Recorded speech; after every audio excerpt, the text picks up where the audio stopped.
ప్రియులైన మీ అందరినీ ఈ శ్రేష్టమైన ఆరాధన సమయంలో వాక్య ధ్యానానికి ఆహ్వానిస్తూ ఉన్నాను. నాతో కూడా మీ పరిశుద్ధ బైబిల్ గ్రంథాలు తెరచి చూడగలిగేవారు న్యాయాధిపతుల గ్రంథము 11వ అధ్యాయం, న్యాయాధిపతుల గ్రంథము 11వ అధ్యాయము 11వ వచనాన్ని మనం చదువుకుందాం. నాతో కూడా తెరచి ఈ వాక్యాన్ని చూడండి. నేను చదువుతూ ఉన్నాను. కాబట్టి యెఫ్తా గిలాదు పెద్దలతో కూడా పోయినప్పుడు జనులు తమకు ప్రధానునిగాను అధిపతినిగాను అతన్ని నియమించుకొనిరి. అప్పుడు యెఫ్తా మిస్పాలో యెహోవా సన్నిధిని తన సంగతి అంతయు వివరించి చెప్పెను. దేవుడు ఈ మాటలు మనకు దీవెనకరంగా చేయునుగాక. ఆమేన్. ఓ మాట ప్రభువుతో చెప్పుకుందాము. పరిశుద్ధుడైన తండ్రి, నీకు వందనాలు, స్తోత్రాలు చెల్లిస్తూ ఉన్నాము.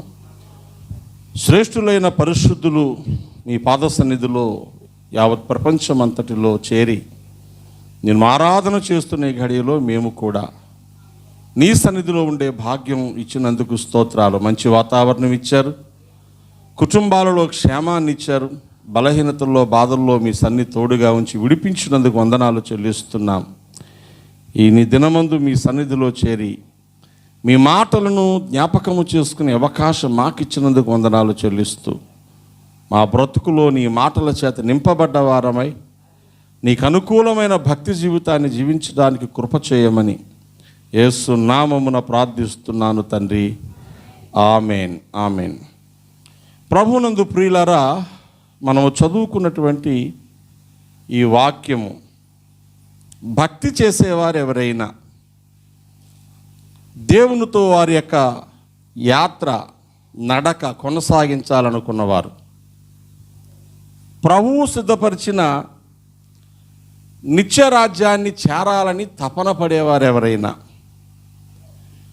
కొనసాగించాల్సిన, వెంబడించాల్సిన అనేకమైన భక్తి జీవిత సూత్రాలలో ఓ శ్రేష్టమైన సూత్రం ఇప్పుడు మనం చదువుకున్నాం. యెఫ్తా అనేటువంటి ఈ పోరాట యోధుడు, అతడెవరో ఏంటో నేను చెప్తాను. దేవుని సన్నిధిలో చేసిన ఒక పని మనం చదువుకున్నాం. అతడు దేవుని సన్నిధిలో తనకు జరిగిన సంగతులన్నీ వివరించి చెప్పాడు అని చదువుతాం. దేవుని సన్నిధిలో తనకు జరిగిన సంగతి అంతా వివరించి చెప్పాడు. అతడు చేసినటువంటి యుద్ధాలలో అతను గొప్ప విజయం వచ్చిందని ఈ అధ్యాయం ఆఖరిలో చదువుతాం. అతడు ఉన్నతమైన సమర్పణ గలవాడని చదువుతాం. ఎవరు ఇతడంటే, ఇశ్రాయేలు ప్రజలు ఐగుప్తు దేశంలో నుండి కనాను దేశానికి వచ్చి దేవుడు వారికి వాగ్దానం చేసిన దేశాన్ని 12 గోత్రాల వారు స్వతంత్రించుకునే క్రమంలో వారిని న్యాయాధిపతులు అనబడేటువంటి పాలకులు పరిపాలించారు. మొదటి న్యాయాధిపతి, ఈ న్యాయాధిపతుల గ్రంథంలో కనబడేవాడు ఒత్నీయేలు అని చదువుతాం. రాయబడిన వారిలో 13వ వాడు సంసోనుగా బైబిల్ గ్రంథం జ్ఞాపకం చేస్తూ ఉంది. వీరు మాత్రమే కాక సంసోను తర్వాత ఏలీ న్యాయాధిపతిగా పాలించాడని సమూయేలు గ్రంథంలో కొనసాగించబడుతుంది. ఏలీ తర్వాత సమూయేలు న్యాయాధిపతిగా ఉన్నట్టు మనం చదువుకుంటాం. అయితే న్యాయాధిపతుల గ్రంథంలో పేర్కొనబడిన న్యాయాధిపతులలో మనము చదువుకున్న యెఫ్తా 9వ వాడిగా చెప్పబడ్డాడు. దేవునికి స్తోత్రం కలిగిన. ఏమిటి ఇతని సంగతులు? ఎందుకు ఇంత మనం నేర్చుకోవాలి? ఎందుకు అతడు చేసిన పని భక్తి జీవితంలో మనకు పాఠం అవుతుంది అని నేను అన్నాను అంటే, ఈ యెఫ్తా యొక్క ప్రారంభము కానీ యెఫ్తా యొక్క జీవితం కానీ ఏమంత మంచిగా లేదు. ఊరికే 3-4 విషయాలు ఈ 11వ అధ్యాయంలో నుంచి మనం జ్ఞాపకము చేసుకుందాం.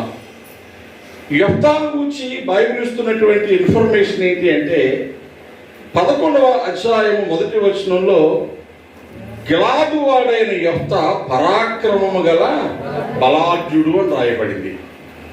అతని యొక్క వ్యక్తిత్వ లక్షణాల్లో మొదటిది పరాక్రమం గలవాడు, ధైర్యము గలవాడు, శౌర్యము గలవాడు, యుద్ధము చేయడానికి కావలసిన సామర్థ్యం ఉన్నవాడు. ఇలాంటి గుణాలు ఎవరిలోనూ ఉన్నాయనుకోండి, వాడు ఎవరి మాట ఆలోచించడు. ఎందుకని?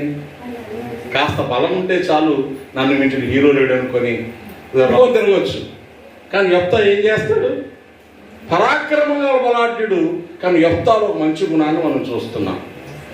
రెండవ లక్షణం ఏంటంటే అతడు వేశ్య కుమారుడు అని రాయబడింది.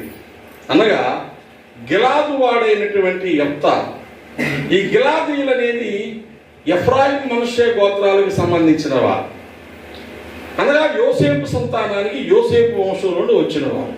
అయితే మనం చూస్తున్నాం ఏమిటి విషయం అంటే, బహుశా తన తల్లి వారి యొక్క వంశంలో క్రమబద్ధమైన జీవితం ఉన్నది కాదు. వేశ్యావృత్తి చేస్తున్నటువంటి ఒక స్త్రీకి పుట్టినవాడు కాబట్టి అతనికి సమాజంలో అంత పేరు లేదు. చూసారా? వస్తువు మంచిదే, పదార్థం మంచిదే, కానీ మంచి పాత్రలో పోయకపోతే దాని విలువ ఉండదు. నా మాట మీకు అర్థమైందా? మంచి పరమాన్నమే సొట్లోడు పోయిన గిన్నెలో పెడితే ఎవరితో చేయడు. దాని ఆ గిన్నె వల్ల దానిలో ఉన్న పదార్థానికి కూడా చెడ్డ పేరు వచ్చేస్తుంది. శంఖంలో పోసిన నీళ్లు తీర్థమైపోతాయి అంటారు మన పెద్దలు. శంకు తీర్థం, శంఖంలో నీళ్లు పోస్తే ఏమవుతాయి? దేవుని ప్రసాదం అయిపోతాయి. ఆ నీళ్లు మంచి నీళ్ళే. పోసిన పాత్రను బట్టి అలాగే యెఫ్తా పరాక్రమం గలవాడే, తన పుట్టుక సరైంది కాదు కాబట్టి అతడు గుర్తింపులోనికి రాలేదు. ఆ తర్వాత తనకంటే పెద్దవారు, ముందు పుట్టినవారు, తన తండ్రికి పుట్టినవారు యెఫ్తాతో ఏమన్నారు తెలుసా? నీవు అన్య స్త్రీకి పుట్టినవాడు గనక మన తండ్రి ఇంట నీకు స్వాస్థ్యము లేదని. అంటే యెఫ్తా తండ్రికి మొదటి భార్య ఉంది, దానికి పిల్లలు ఉన్నారని చూస్తున్నాం. యెఫ్తా తల్లి అన్య స్త్రీ, వేశ్యా స్త్రీ కనుక వాళ్ళు ఏమన్నారంటే, అవసరమైతే మనం అందరం ఒక తండ్రి పిల్లలని మేము చెప్తాం, కానీ నీకు మాత్రం ఆస్తిలో హక్కు లేదు, భాగము లేదు. ఇప్పుడు చూడండి, పరాక్రమవంతుడే కానీ పుట్టుకను బట్టి విలువ లేకపోయింది. ఆ తర్వాత మనం చూస్తున్నాం అతనికి ఆస్తిలో హక్కు లేకపోయింది, స్వాస్థ్యము లేదు అన్నారు. కాబట్టి యెఫ్తా ఏం చేశాడు? తన సహోదరులిద్దరిని పారిపోవడం. ఎందుకు పారిపోతారండి? ఆస్తి లేదంటే వెళ్ళిపోతాడు, హక్కు లేదంటే వెళ్ళిపోతాడు. పారిపోవడం అంటే అర్థం ఏంటి? పారిపోవడానికి కారణం పారిపోయేలా చేశారు, బెదరగొట్టారు. బహుశా తృణీకరించబడ్డాడు, తోలివేయబడ్డాడు, పారిపోయాడు. చదువుకుంటున్నాం మనం. ఏమండి? పారిపోయాడు. పారిపోవడం అనే మాటకు అర్థం ఉండడానికి వీలు లేని పరిస్థితి కల్పించబడింది అని. ఇలా చెప్పుకుంటూ పోతే అతని దగ్గర క్షేమకరమైన పరిస్థితులు లేవు. తూర్పు దేశానికి వెళ్ళిపోయాడు. అక్కడ ఏం జరిగిందంటే, అల్లరి జనం యెఫ్తా యొద్దకు వచ్చి అతనితో కూడా సంచరించుచుండేది. ఎవరితో స్నేహం చేశాడు? పనికిమాలిన ప్రజలతో, అల్లరి జనంతో. ఎందుకంటే యోగ్యులైన వారి ఇంట్లోంచి తోలేశారు. దేవుని ప్రజలతో ఉండే అవకాశం లేకపోయింది. తండ్రి ఇంట్లో పాలు పంపులు లేవు, పుట్టుక సరైనది కనబడలేదు. జరిగింది ఏంటి? ఇంట్లోంచి పారిపోయి ఎవరి దగ్గర ఉన్నాడు? మంచోళ్ళ దగ్గర, చట్టాల దగ్గర ఉన్నాడు. ఆ తర్వాత ఇశ్రాయేలు దేశంలో ఇశ్రాయేలు మీదకి అమ్మోనీయులు అనేటువంటి జాతి వారు యుద్ధానికి వచ్చారు. ఇప్పుడు చూడండి, ఆ యుద్ధంలో ఇశ్రాయేలు గెలవలేకపోతున్నారు. ఇశ్రాయేలుకు శక్తి లేకపోయింది. ఇశ్రాయేలు వారి పక్షంగా నిలబడి పోరాడడానికి ఎవడూ కనబడలేదు. వీళ్ళందరూ ఏమనుకున్నారు? అమ్మమ్మమ్మ, మనం అనవసరంగా తగిలేసాం. గుర్తింపు లేని పరిస్థితుల్లో యెఫ్తాలో ఏముంది? అసలుగును పోరాడే లక్షణం ఉంది. దేవునికి స్తోత్రం కదండి. పరాక్రమం ఉంది, పోరాడే లక్షణం, పరాక్రమం ఉన్నప్పుడు జరిగే సంగతి ఏంటి? ఇప్పుడు ఖచ్చితంగా మనం ఎవరికైనా అవసరానికి పనిపిస్తాం. యెఫ్తాలో ఎన్ని డిస్క్వాలిఫికేషన్స్ ఉన్నా తనలో ఉన్న ఒకే ఒక మంచి గుణం, పోరాడే తత్వం ప్రజలందరూ గుర్తు చేసుకున్నారు. యెఫ్తా దగ్గరికి వెళ్దాం, నువ్వు రా, మా పక్షంగా యుద్ధం ఆడమందామంటే జనాలు వాడెందుకు వస్తాడు? తగిలేసాం కదా, వాడెందుకు వస్తాడు? త్రోసేసాం కదా. వాడెందుకు వస్తాడు, పాలు పంపులు లేవన్నాం కదా అంటే వాళ్ళందరూ కలిసి ఏం తీర్మానించుకున్నా తెలుసా? కాదు, వాడు వచ్చి యుద్ధంలో సాయం చేసి మనల్ని కానీ గెలిపిస్తే మనందరికీ అధిపతి అవుతాడని చెప్తాం. దేవుని స్తోత్రం చేయాలి. ఎంత బాగుందో చూసారండి. మనలో ఉన్నటువంటి సుగుణాన్ని కనుక పెంచి పోషిస్తే ఎంతమంది ధృవీకరించినా, ఎంతమంది త్రోసేసినా, పరిస్థితి ఎంత చెడ్డగా మారిపోయినా తిరిగి దేవుడు మనం తలగా చేస్తాడు. దేవుని స్తోత్రం. యెఫ్తాలో ఈ గొప్ప లక్షణాన్ని చూస్తాం. వచ్చేసి యెఫ్తాతో మాట్లాడుతాను, నువ్వు రా, అమ్మోనీయులందరూ మా మీద యుద్ధానికి వచ్చారు, ఇప్పుడు మనం వెళ్ళి యుద్ధం చేద్దాం అనగానే యెఫ్తా ఏమన్నాడు తెలిసి 7వ వచనంలో, మీరు నా యందు పగబట్టి నా తండ్రి ఇంటి నుండి నన్ను తోలివేసితే ఇప్పుడు మీకు కలిగిన శ్రమలో మీరు నా యొద్దకు రానేలా? బాధ ఉంటుంది కదా. నా మీద పగబట్టారు, ఇంట్లోకి తోలేశారు, పాలు పంపులు లేవన్నారు, నేను అక్కడికి రానన్నారు, ఇప్పుడు మరలా మీకు శ్రమ వచ్చింది కాబట్టి నా దగ్గరికి వచ్చారు, నేను ఎలా వస్తాను అన్నాడు. మరి మొత్తానికి కాళ్ళ వేళ్ళ పడ్డారు. అలా అనొద్దు, నువ్వు వస్తే మాతో ఉంటే మాకు సాయపడితే నువ్వే మాకు అధిపతి అవుతావు. యెఫ్తా అన్నాడు, నిజంగా నేనే అధిపతినా? నువ్వే అధిపతి అవుతావు. దేవుని స్తోత్రం కలనగా. ఇప్పుడు అలా కొంచెం నిదానంగా ఈ లక్షణాన్ని ఆలోచించేద్దాం. యెఫ్తా వంటి గుణాలే మనందరి బ్రతుకులో కూడా ఉన్నాయి. ఎందుకంటే ఈ లోకంలో మనం ఏమంత చెప్పుకోదగిన వంశంలో కానీ, చెప్పుకోదగ్గ కుటుంబంలో కానీ, చెప్పుకోదగ్గ స్థాయి ఉన్నటువంటి ఆర్థిక స్థితిగతుల్లో కానీ పుట్టిన వాళ్ళం కాదు. మీరు గమనిస్తే యెహెజ్కేలు 16వ అధ్యాయంలో ఇశ్రాయేలు జనాంగాన్ని గురించి ప్రవక్త ప్రవచిస్తూ అంటాడు, నువ్వు పుట్టిన నాడు నేల పారవేయబడి చూడ అసహ్యముగా ఉన్నావు. ఎవరూ నిన్ను నీళ్లతో కడగలేదు, నీ మీద రక్తాన్ని తుడవలేదు, నీకు ఉప్పు రాయలేదు, నీకు బట్ట చుట్టలేదు, నీకు నూనె రాయలేదని అక్కడ మాట్లాడటం మనం చూస్తాం. నీ రక్తంలో పురులుచున్న నిన్ను నేను చూచి నీ దగ్గరకు వచ్చి నీ మీద రక్తమంతా తుడిచి నీళ్లతో కడిగి నూనెతో వంటి బట్ట చుట్టి నువ్వు బ్రతుకు అని నేను చెప్పగా నువ్వు బ్రతికవు. దేవుని స్తోత్రం. ఇప్పుడు చెప్పండి, బాధలో కొట్టబడ్డాము, బలహీనతలో కొట్టబడ్డాము, శ్రమలో కొట్టబడ్డాము, వేదనలో కొట్టబడ్డాము, నెమ్మది లేని పరిస్థితులు గుండా వెళ్తున్నాం. ఒకప్పుడు ఏదైనా కష్టం వస్తే ఎవరితో చెప్పుకోవాలో తెలియలేదు. ఈరోజు మనం ఏం చెప్పగలం? నాకు దేవుడు ఉన్నాడు. దేవుని స్తోత్రం కలుగుతుంది. నా దేవుడు నన్ను విడిచిపెట్టడు. ఎందుకంటే ఆయన మనలను తన అమూల్యమైన రక్తంతో కొన్నాడు. ఆయన పరిశుద్ధమైన వాక్యంతో శుద్ధి చేశాడు. ఆయన పరిశుద్ధాత్మలతో స్నేహం ఇచ్చాడు. ఆయన పరిశుద్ధ సంఘములోనికి చేర్చాడు. నిరంతరము వాక్యము చేత పోషిస్తున్నాడు. జీవవాక్యముతో నువ్వు బ్రతుకు అని చెప్తున్నాడు. దేవుని స్తోత్రం కలిగిన వాగ్దానాలు ఇచ్చాడు. వాగ్దానాన్ని పట్టుకొని ప్రార్థన చేస్తే జయాన్ని ఇస్తున్నాడు. ఇప్పుడు మనం లేనివారము కాదు. దేవుని స్తోత్రం చెప్పండి. మనం బలహీనులం కాదు. ఒకప్పుడు బలహీనులము, ఒకప్పుడు తృణీకరించబడిన వారము, ఒకప్పుడు నీచులము, ఒకప్పుడు మనుషుల చేత ఎన్నిక చేయబడిన వారము. ఇవన్నీ కొరింథీ మొదటి పత్రిక 1వ అధ్యాయం 26వ వచనం 27వ వచనం రాయబడ్డాయి. అయితే ఇప్పుడు మనం దేవుడు ఏం చేశాడు? ఘనులుగా చేశాడు, యెఫ్తాలాగే. అయితే యెఫ్తాలో కలిగి ఉన్న గుణము మనలో కూడా కలిగి ఉండాలి. దాని పేరే పరాక్రమము. దేవునికి స్తోత్రం కలిగిన పరాక్రమం అనే మాటకు అర్థం ఏంటి? ఓడిపోని తత్వము అని. కష్టాలు వస్తాయి, బాధలు వస్తాయి, శ్రమలు వస్తాయి, ఇబ్బందులు వస్తాయి, బలహీనతలు వస్తాయి. అయ్యో నా వల్ల కాదు, ఇక్కడితో నా పని అయిపోయిందని ఎవరు చేతులెత్తేస్తారో వారు పిరికివారు. ఎవరండి పిరికోనంటే? చీకటేస్తే భయం వేస్తుంది, పాము చూస్తే భయం వేస్తుంది, దయ్యం వస్తుందేమో భయం వేస్తుంది. ఈ భయం పిరికితనం కాదు, ఇది ఒక ఎమోషన్. పిరికితనం అనేది స్వతహాగా పోరాటాలు ఎదురొడ్డలేని గుణం ఎవరికైతే ఉంటుందో, నా వల్ల కాదు లేక. పిరికోళ్ళలో బైబిల్లో మనకు కనిపించే మొదటివాడు ఎవడో తెలుసా? యాసావు. యాసావు ఎక్కడ పిరికోడు? వేటాడడం వచ్చినోడు. అవునా?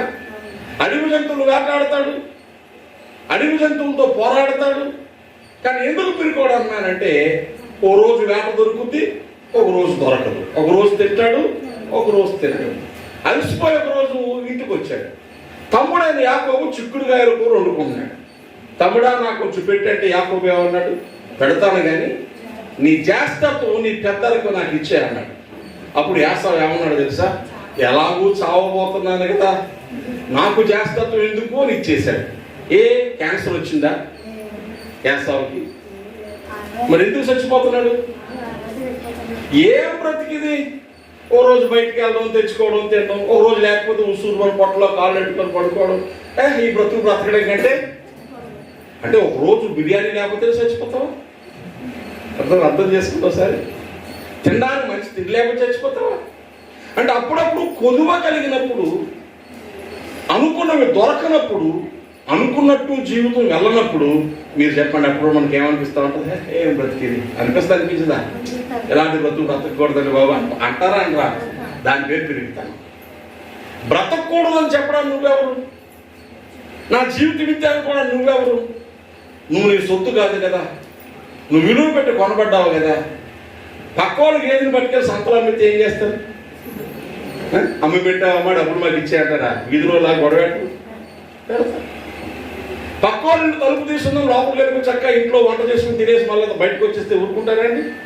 స్టవ్వే కదా, వంటే కదా అని చేసుకోవాలంటే తలుపు తీసుకున్నా కూడా వాళ్ళ ఇంట్లోకి వెళ్ళడానికి పర్మిషన్ ఎలా లేదు. నీ జీవితం నీది కాదు, ఎవరిది?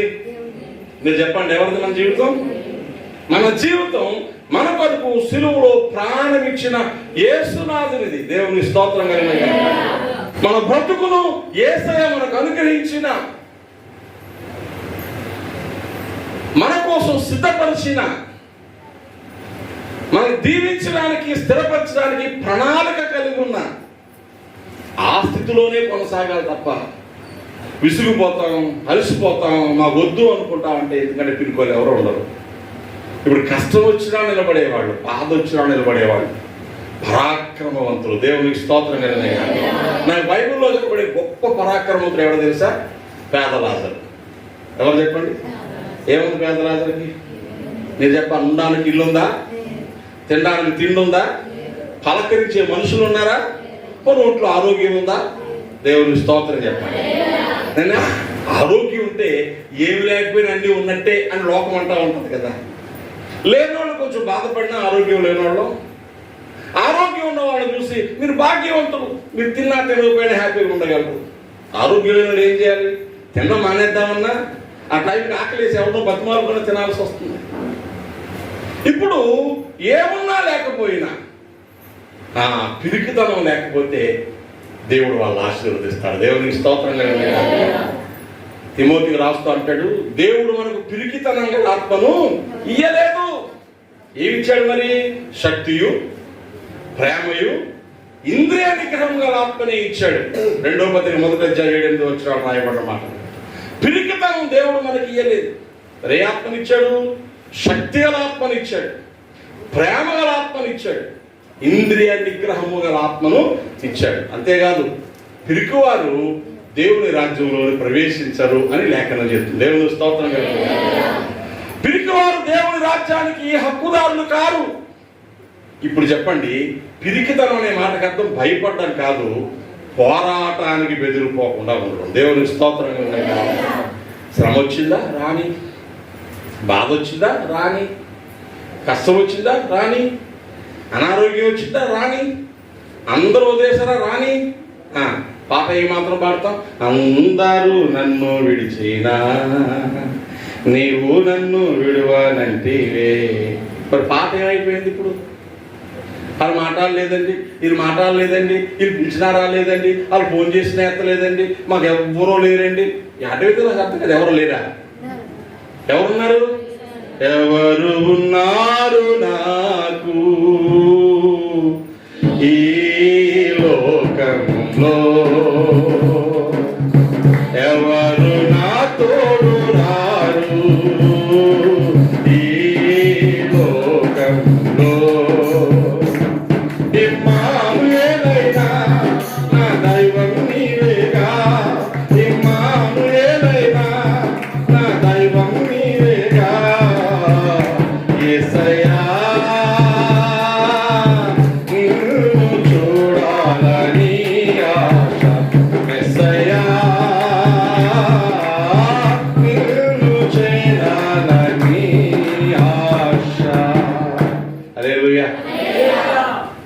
చెప్పండి, ఎవరున్నారు నీకు? అనుమానంగా చెప్తున్నాను. అప్పుడు ఎప్పుడో ఉండేవాడండి, మన కిస్మిస్ రోజున ఉన్నాడండి, గుడ్ ఫ్రైడే రోజున చచ్చిపోయాడండి, అప్పటి నుంచి మా దగ్గర లేడండి. మీరు చెప్పండి, ఉన్నాడా లేడా? ఎక్కడున్నాడు? అందరిలోనూ ఉన్నావు, అన్నీ నీవై ఉన్నావు. పాట పాడబడే వద్ద సిలకల్లా పాడేస్తా ఉంటారు. ఎక్కడున్నావు? నీలో ఉన్నాడా? పువ్వుల్లోనూ ఉన్నావు, నవ్వుల్లోనూ ఉన్నావు. మరి ఎక్కడ పోయాడని ఏడుస్తున్నావు? నాకు అర్థం కాదు. మగ్ధలేని మరి ఏడ్చేస్తుంది, అయ్యా నా ప్రభువుని ఎవరు ఎత్తుకుపోయారయ్యా, నువ్వుగా ఎత్తుకుపోయావా, ఎక్కడ పెట్టావో చెప్తే మోసుకుపోతానయ్యా. ఏం చేసుకుంటది? మోసుకుపోయి బిర్యానీ వండుకుంటుందా? పిచ్చి ప్రేమ కాకపోతే ఆయన నిన్ను మోసుకొని పోతున్నాడు. ఒక తల్లి వాడిని ఎత్తుకొని ముదిమి వచ్చే వరకు సంకబెట్టి మోస్తున్నట్టుగా నిన్ను మోస్తున్నాడు ఆయన. నువ్వు ఆయన ఎత్తుకోవడం ఏంటి పిచ్చిపాడు కాకపోతే? ఇప్పుడు పరాక్రమం గల వారని నిరూపించుకోవడానికి ఒంటరిని కాదు నేను, దేవునికి స్తోత్రం అని నమ్మాలి. అందరూ వదిలేసిన ఒంటరిని కాను, కొడుకులు చూడడం మానేసిన ఒంటరిని కాను, కూతురు పట్టించుకోకపోయినా ఒంటరిని కాను, ఒకడు భర్త భార్య మనల్ని వదిలి ఒంటరిగా చేసి లోకలు విడిచిపెట్టిపోయినా ఒంటరిని కాను, ఆస్తి లేకపోయినా ఒంటరిని కాను, ఆరోగ్యం పోతున్నా ఒంటరిని కాను. దేవునికి స్తోత్రం కలిగి. ఎందుకు? ఇమ్మానుయేలు దేవుడు నాకు తోడుగా ఉన్నాడు. యెఫ్తాలో ఏముంది చెప్పండి? ఇంట్లోంచి తోలేసిన, నీకు ఆస్తులో పాలు పంపులు లేవన్నా, అరే మీ అమ్మ మంచిది కాదన్నా, మా ఊర్లో ఉండదు తరివేసిన, పరాక్రమంగా మాత్రం వదలలేదండి. దేవుని స్తోత్రం. ఒకవేళ టోబు దేశానికి వెళ్ళినప్పుడు అరే మనం యెఫ్తా దగ్గరికి వెళ్ళి యెఫ్తాని పిలుచుకోదామని ఎందుకు అనుకున్నారు? సొంతూరులో ఉన్న వాళ్ళు పరాక్రమం లేదు, పొరుగులు పోయిన వాళ్ళు కత్తి తిప్పడం ఆపలేదు. దేవుని స్తోత్రం. ఏమండి, బెల్లం టేబుల్ మీద పెడితే తీయగా ఉంటుందా, చాప మీద పెడితే తీయగా ఉంటుందా? ధనవంతుల ఇంట్లో తీయగా ఉంటుందా, పేదోళ్ళ ఇంట్లో తీగ ఉంటుందా? ఆస్తిపడి ఇంట్లో తీగ ఉంటుందా, అప్పులోడి ఇంట్లో తీగ ఉంటుందా? ఇంకో మాట చెప్తే అప్పులోడి ఇంట్లోనే ఎక్కువ తీగ ఉంటుంది. ఎందుకు? ఆస్తిపడి బీపీ షుగర్లు తింటాడు, పేదోళ్ళు ఆ బెల్లం తెచ్చుకొని మాటికి ఏదో చేసుకుని తింటారండి. పండుగ వస్తే పప్పలో ఇంకా తీగ ఉంటుంది. దాని లక్షణం ఎక్కడున్నా ఉన్నది కాదు, ఎక్కడున్నా తీగా ఉండడం. పరాక్రమవంతుడు ఎక్కడున్నా ఎలా ఉంటాడు? పిరికితనం లేదు. ఆ ఒక్కటి చాలు దేవుడిని పట్టుకోవడానికి. వచ్చారండి, బాబు రా అన్నారు. సరే వస్తాను.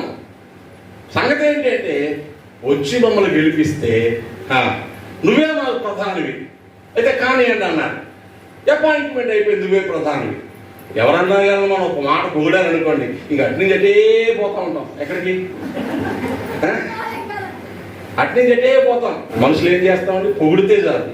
కానీ యెఫ్తాని నువ్వు అధిపతివే అన్నారు, నువ్వు వీరుడివే అన్నారు, తప్పైపోయింది అన్నారు, రా అన్నారు.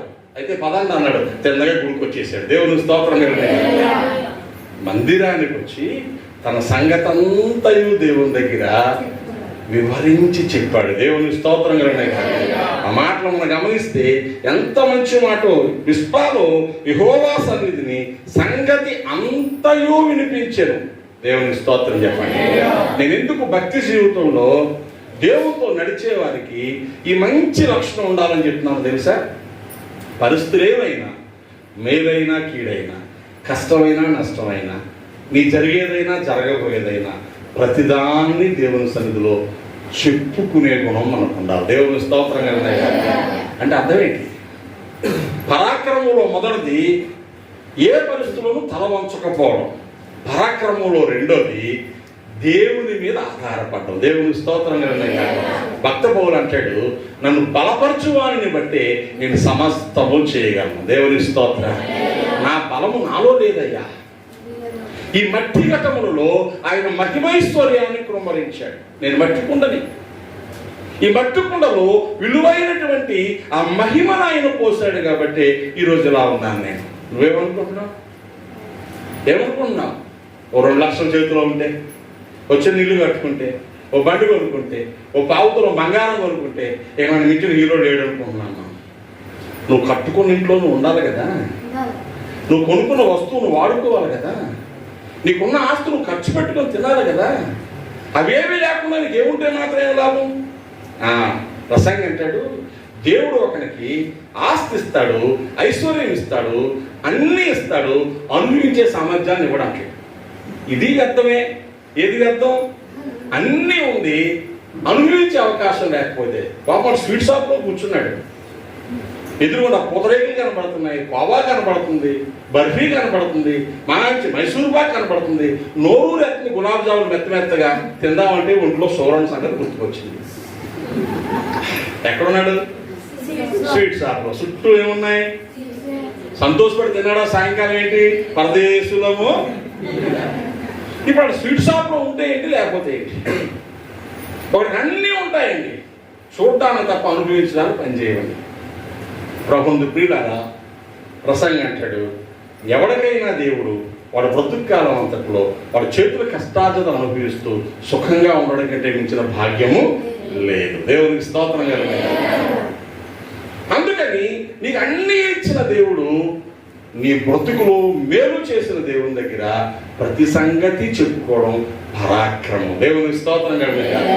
భక్తులకు ఏముండాలి? ఇప్పుడు ఏ పరిస్థితుల్లోనైనా బెదిరిపోకుండా ఉండేకుండా ఉండాలి. 2, ఏ పరిస్థితినైనా దేవుని దగ్గర చెప్పుకునే గుణం ఉండాలి. ఇది యెఫ్తాలోనే కాదు, మహాభక్తుడు, దేవునికి ఇష్టడు, ఎన్నో యుద్ధాలు చేస్తున్నాడు, కోట్లాది రూపాయల ఆస్తి సంపాదించినాడు, అద్భుతమైన సైన్యం ఉన్నవాడు. దావీదు కూడా ప్రతి సంగతి దేవునితో చెప్పుకుంటాడు. 119వ కీర్తన 26వ వచనం చదవండి. 119వ కీర్తన 26వ వచనం చదివితే దావీదు కూడా ఏ రీతిగా అభ్యాసం చేస్తున్నాడో మనకు అర్థమవుతుంది. నా చర్య అంతయు నేను చెప్పుకొనగా, దేవునికి స్తోత్రం చెప్పండి. అన్ని చెప్తే దేవుడు ఏం చేశాడు? సోదంతా చెప్పకున్నాడా? మనం ఎవరి దగ్గర నేను మొత్తం అంతా చెప్పండి చూద్దాం. మనం ఏమైందో తెలుసా? మా ఇంట్లో పాము వచ్చేసింది. ఏమైందో తెలుసా? భయపడిపోయాం. బాబోయ్ కంగారు పడిపోయా. సో చెప్తే ఏ పని లేదా అంటాం అన్నమాట. పాస్టర్ గారు లోపలికి వచ్చి పాస్టర్ గారు పాము వస్తుందంటే అన్నది. ఏంటి అంత భయపడిపోతుంది? పాము వస్తుంది ఏమన్నా నేను చేస్తుందా? 2 నిమిషాలు కొట్టేసి నేను కూర ఉండేయండి అన్నాను. పెద్ద పాము. పాము అంటే అప్పుడు భయమే. నా దగ్గరకు వచ్చి కంగారుగా చెప్తే నాకే నచ్చలేదు. ఇంత కంగారు పడిపోతాడు. పాము చేంజ్ చేసింది, ఏదో బట్టి పోయింది, బీరో తీసి 4 సేర్లు అయింది. ఎందుకు భయపడతావు? బయటకు వచ్చాను, టుప్పుక్కుని కొట్టేశాను. 2 మీటర్లు పొడవదు పాము. కూర ఉండేయండి, పచ్చడి పెట్టేయండి అన్నాను. చిచ్చి ఎంత బాగుంటుందో మీకు ఏం తెలియట్లేదు. చెప్పండి. ఇప్పుడు కష్టం నాకు చెప్తే నచ్చదు, కానీ నువ్వేం చెప్పినా నచ్చుద్ది. దేవునికి స్తోత్రం. ఎన్నిసార్లు చెప్పినా సాక్షి ఏమని చెప్తాను నేను? ఎక్కువ చెప్పకండి, 2 ముక్కలే చెప్పండి. ఎందుకంటాను నేను? ఎందుకు? దేవుని దగ్గర ఎక్కువ చెప్తే ఎక్కడ తక్కువ చెప్తాం. దేవుని స్తోత్రం. దేవుని దగ్గర చెప్పడం రాదనుకోండి, ఎక్కడే చెప్తాం అందరికీ. మనుషులకి ఎందుకు చెప్పడం? మనుషులకు ఒకటే ముక్క చెప్పాలా. మనం చాలా కష్టం వచ్చిందండి, ప్రార్థన చేసుకున్నాం, దేవుడు సహాయం చేశాడు, ఆమేనంతే. దేవుడి దగ్గర ఏం చెప్పాలి? ప్రభువా నా భయం వేసేస్తుందయ్యా, బెంగ వస్తుందయ్యా, డబ్బులు లేవయ్యా, ఎవరు సాయం చేయలేదయ్యా, నువ్వు తప్ప నాకు దిక్కెవరు బాబు, ఒళ్ళంతా వణుకొచ్చేస్తుంది నాయన, నిద్ర పట్టలేదు నాయన, ఆకలి లేదు నాయన, 100 రూపాయలు కూడా లేవు అంతా చెప్పి ఆయన దగ్గర. ఇక్కడ చెప్తానంటే 100 రూపాయలు లేవు, మా ఆయన ఊర్లో లేడు, మా అబ్బాయి పలకరించలేదు, ఆ సోదంతా ఇక్కడేందుకు? ఎక్కడ చెప్పాలి అంటే అర్థం ఏంటంటే, చర్య అంతా దేవుడు చెప్పుకోవడం అనే మాటకు అర్థం నువ్వు దేవునితో ఎక్కువ సమయం గడపాలి. దేవుని స్తోత్రం చెప్పండి. ఎక్కువ ప్రభువుతో చెప్పుకుంటూ, ప్రభుతో నువ్వు, నీతో ప్రభు, నాతో నీవు, నీతో నేను, నాతో నీవు, నీతో నేను కలిసి ఉండాలయ్యా, కలిసి ఉండాలయ్యా. ఎలా కలిసి ఉంటావు? ఎలా కలిసి ఉంటావు? ఆయన గుళ్ళో ఉంటావు, నువ్వు ఊర్లో ఉంటావు. ఎలా కలిసి ఉంటావు? నువ్వు ఆయన దగ్గరకు రా, కాసేపైన పనులన్నీ పక్కన పెట్టు, నువ్వు ఆయనతో ఉండు, సంగతి అంతా చెప్పుకో, అప్పుడు నువ్వు వీరుడివే. దేవుని స్తోత్రం కలిగిన హల్లెలూయా, హల్లెలూయా. పాము వచ్చింది అనుకోండి, కర్రేది కర్రేది కర్రేది, కర్ర పాము తెచ్చిస్తుందా? పాము కుక్క వస్తా ఉన్నప్పుడు కర్ర పక్కన పెట్టుకోవాలి. మన ఊర్లో ఎంత చూస్తాం, కుక్క వస్తాడు, చీ కుక్క కర్రేది అంటే కుక్క కర్ర తెచ్చేవాళ్ళు నీకు. చీ కుక్క కర్రేది అంటే కర్ర కుక్క తెచ్చిస్తుందా? మీరు చెప్పండి. ఆ కర్ర కుక్క వస్తుందేమో ప్రక్కన పెట్టుకోవాలా, పాము వస్తుందేమో ప్రక్కన పెట్టుకోవాలా. యుద్ధానికల్లా వీరుడు ఏం పక్కన పెట్టుకోవాలా? కత్తి పక్కన పెట్టుకోవాలా, బల్లెం పక్కన పెట్టుకోవాలా. అది కూడా ఎప్పుడో తుప్పుట్టుపోయిందని పెట్టకూడదు. ఎప్పుడు దాన్ని ఏం చేయాలి? యుద్ధానికి వెళ్ళినా లేకపోయినా నూరాలా. కోతలకు వెళ్ళి ముందు కక్కులు పొదిరెట్టేసుకుని కోతలై కక్కులు పక్కన పడేసినట్టు కాదు ఇది. యుద్ధం ఎప్పుడు వస్తుందో తెలియదు, ఎప్పుడు పొదిని పెట్టాలి. కష్టం ఎప్పుడు వస్తుందో తెలియదు, రోజు దేవునితో చెప్పుకోవాలి. దేవుని స్తోత్రం కలిగిన మనకేంటి?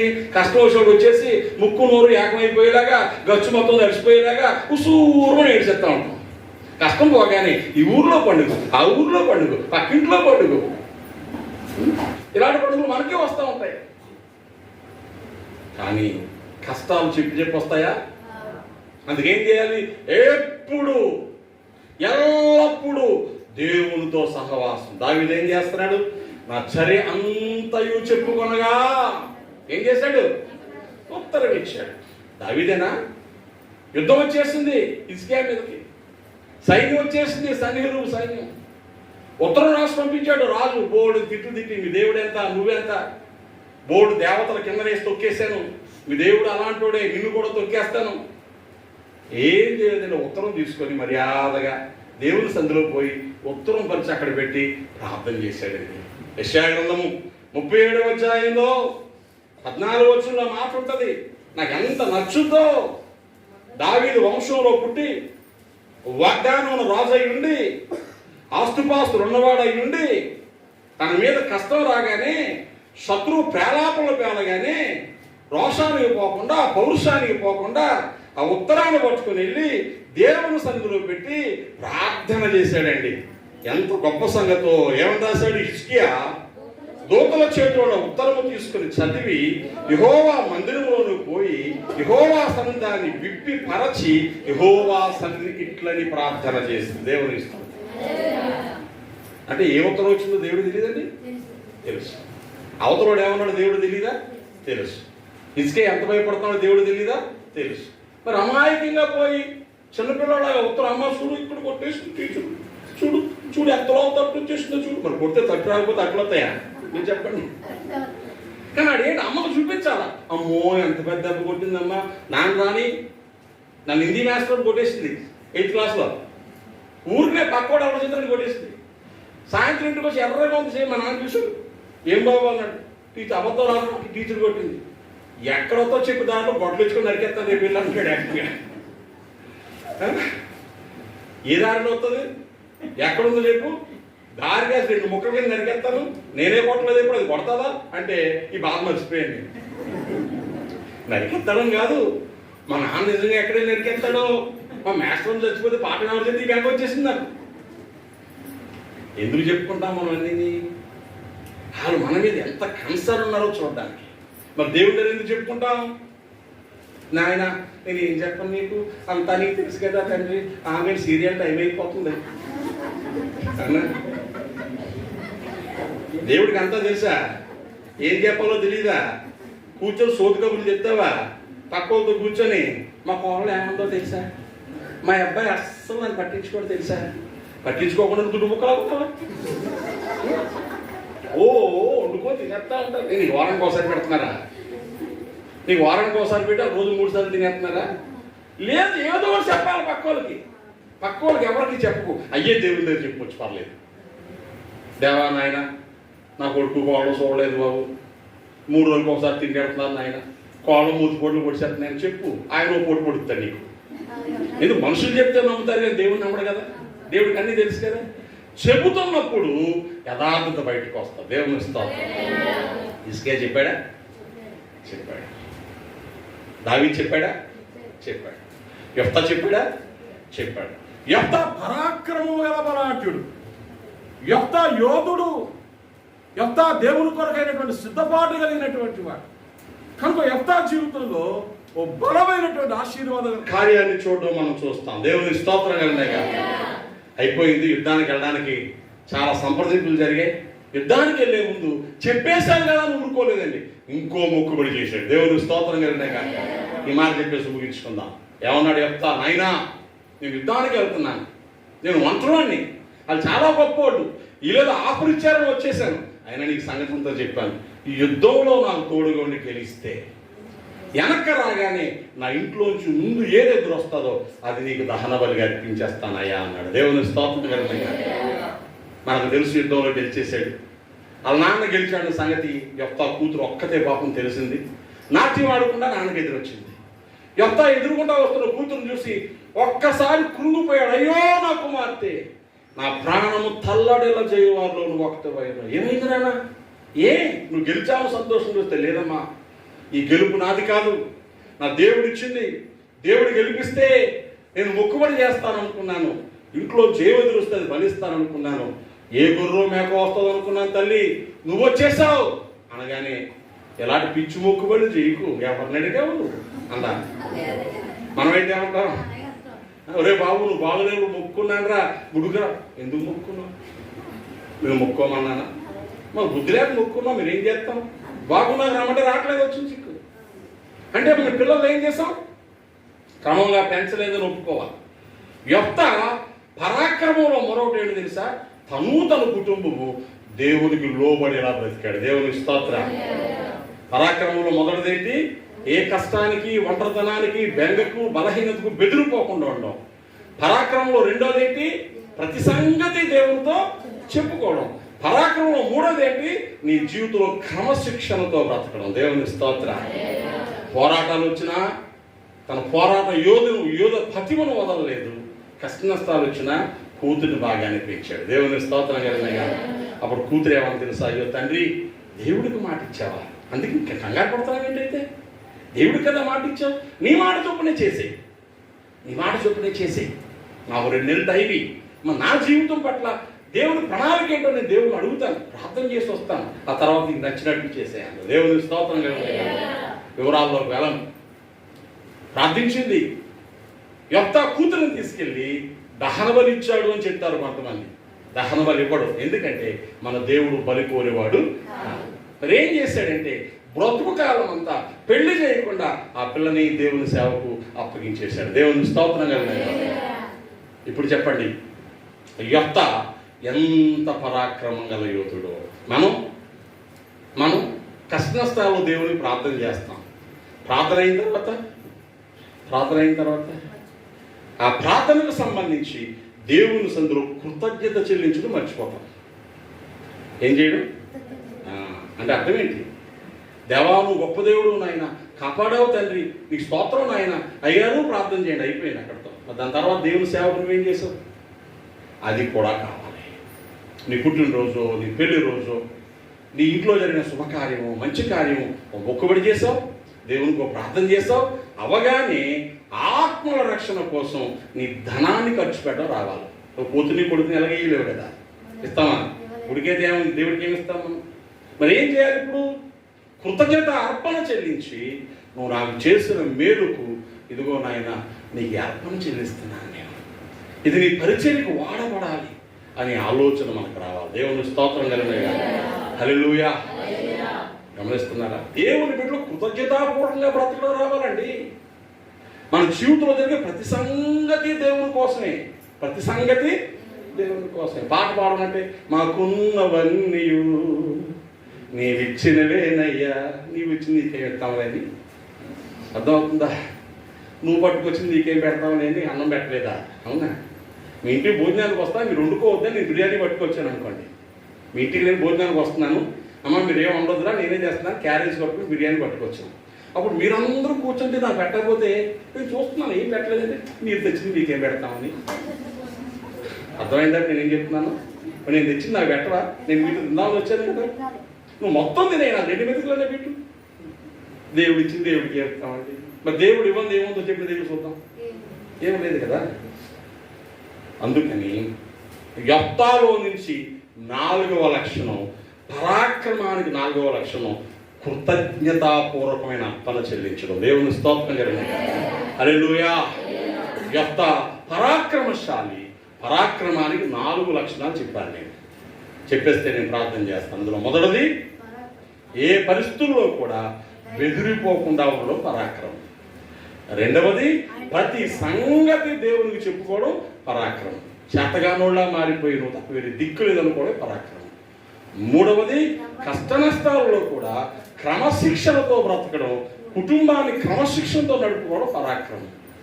శబాస్రా, అది పేదోడే కానీ పిల్లల పని పెంచాడు. ఇది కదా గొప్ప. నువ్వు పెంచాడు అంట. ఎవడు పెంచాడు? ఆడు పెంచాడు. అయిపోయిందా? మీరు చెప్పాలి. చూడ్డానికి మనిషి సింపుల్ దయ్యంలా ఉంటుంది, కానీ ఇల్లు ఎంత శుభ్రం ఉంచుకుంటుందండి. మనిషి ఎలా ఉందంట? సింపుల్ దయ్యంలో ఉందండి. ఇల్లు ఎలా ఉందంట? అమ్మో, ఏం సోపు చేస్తుందిరా బాబు, ఇంటికైతే గబ్బులాలు కంపు. ఇది కూడా బాగుంది కదా. మనిషి ఏమో సోపు చేసింది, వీళ్ళేమో గబ్బులాలు కంపు. ఏది పెట్టు మనకి? ఏది పెట్టు? తల్లి గరగర, తండ్రి పీచు పీచు, బిడ్డలు రత్నమాణిక్యాలు, మనువులు బొమ్మరాళ్ళు. సామెత ఏంటి చెప్పండి? పనసకాయ. పనసకాయ పైకి ఎలా ఉంది? గజ్జి గజ్జిగా. కోస్తే ఎలా ఉంటుంది? పీసు పీసుగా. లోపల ఎలా ఉంటాయి? మనం అలా ఉండాలి. పైకి గజ్జి గజ్జిగా, పీసు పీసుకొని, లోపల సూపర్గా ఉండాలి. దేవుని స్తోత్రం చెప్పండి. మనం ఎలా ఉంటాం? పైన పట్టారం, లోన లోటారం. అర్థమవుతుందా? ఇంటి పేరేమో అత్తరవారంట, ఇంట్లోనేమో ఈగల మూత అంట. ఇంటి పేరు అత్తరవారు, ఇల్లేమో ఈగల మూత. కాదు కదా. నీ భక్తి జీవితం దీవెనకరంగా ఉండడానికి నీ కుటుంబం కనబడాలా, నీ బిడ్డలు కనబడాలా. యెఫ్తాలో మూడవ లక్షణం, క్రమశిక్షణతో కూతురు పెంచాడు. నాలుగవ లక్షణం, దేవునికి మాట తప్పకుండా కృతజ్ఞత చెల్లించాడు. దేవుని స్తోత్రం కలిగిన. అమ్మా, నువ్వు వచ్చావా? తూచ్, నువ్వు కాదు, ఇంక దేవుని ఇచ్చేతాను అన్నాడండి? అనలేదండి. ఏడ్చాడు. అయ్యో నా కుమార్తె, నా ప్రాణం తలడిలా చేసావు, దేవుడికి మాట ఇచ్చాను, నేను ఎలా తప్పిపోను? కూతురు కూడా అర్థం చేసుకున్నాను. నువ్వు కంగారు పడకు, నీ మాట తప్పిపోవద్దు, నన్ను తీసుకెళ్ళి భరించేయి. ఏం ఫ్యామిలీ అండి. దేవుని స్తోత్రంగా ఉండే. అమ్మ, మంచి సంబంధం అమ్మ, పిల్లోని చూశానమ్మా అంటే పిల్లంది, నువ్వు చేసుకోవాలి అలా అమ్మని. ఏమంది? వాళ్ళ అమ్మ అని చేసుకుంటే ఇలానే అయిపోతాడు. దాని బుద్ధి ఉండాలి కదా. అంటే ఏ కూతురది? కూతురా కురుదయ్యమా? కురుదయ్యం అండి. చెప్పాలి కానీ నువ్వు చేసుకో. ఎవరిని అడిగి చూసావు? నువ్వు అడిగి చూస్తావు. అడిగితేనే చూస్తారా అండి?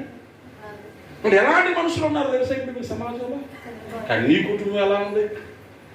యెషయా అంటాడు, నేను యెహోవా నాకు ఇచ్చిన పిల్లలు సియోను కొండ మీద సైన్యములకు అధిపతికి యెహోవా కొరకు సూచనలుగాను మహత్కార్యాలుగా ఉన్నాం. దేవునికి స్తోత్రం. కాబట్టి ఈ ఆరాధన సమయంలో ఒక తీర్మానం చేసుకుందాం. ప్రభువా, నన్ను కూడా యెఫ్తా వంటి పరాక్రమశాలిగా చెయ్యి. ఆమేన్. యెఫ్తా వంటి యోధునిగా చెయ్యి. యెఫ్తా వలె దయ పొందిన వాడిగా చెయ్యి. యెఫ్తాలాగా నీ కోసం కార్యాలు చేసేవాడిగా చెయ్యి. మెట్టుకు యెఫ్తా వంటి పరాక్రమం నాకు దయచేయి. దేవునికి స్తోత్రం. ఆశపడదాం.